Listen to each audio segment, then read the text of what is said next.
Hello दोस्तों, प्रणाम, राधे राधे। कजरी गीत है दोस्तों। अच्छी लगेगी तो लाइक शेयर सब्सक्राइब करना और कमेंट में लिख के बताना दोस्तों कैसे लगे।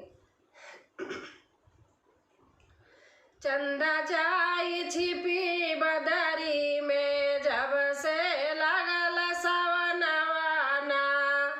चंदा जाई छिपी बदरी में जब से लगल सवनवाना।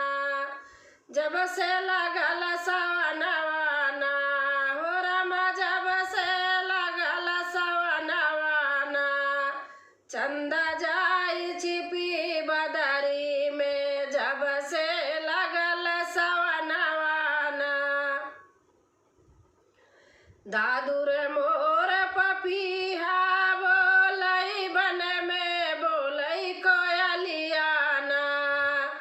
दादुर मोर पपीहा बोलई बन में बोलई कोयलियाना।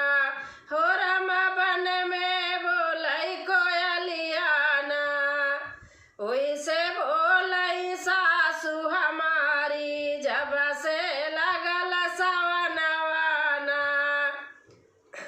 ओइसे बोलई सासु हमारी जब से लगल सवनवाना। चंदा जाई छिपी बदरी में जब से लगल सवनवाना।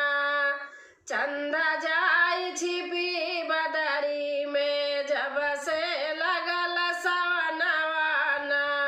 हो जब से लगल सवनवाना। चंदा जाई छिपी बदरी में जब से लगल सवनवाना। पनघट पे पनिहारी न बोलई और पनिहरवाना। पनघट पे पनिहारी न बोलई और बोलई पनिहरवाना। हो रमा और बोलई पनिहरवाना। ओइसे बोलई जठनी हमारी जब से लगल सवनवाना। ओइसे बोलई जठनी हमारी जब से लगल सवनवाना। हो जब से लगल सवनवाना। चंदा जाई छिपी बदरी में जब से लगल सवनवाना। चंदा जाई छिपी बदरी में जब से लगल सवनवाना। हो रमा जब से लगल सवनवाना। चंदा जाई छिपी बदरी में जब से लगल सवनवाना। बागों में बेला फूलई और फूलई चमेलियाना।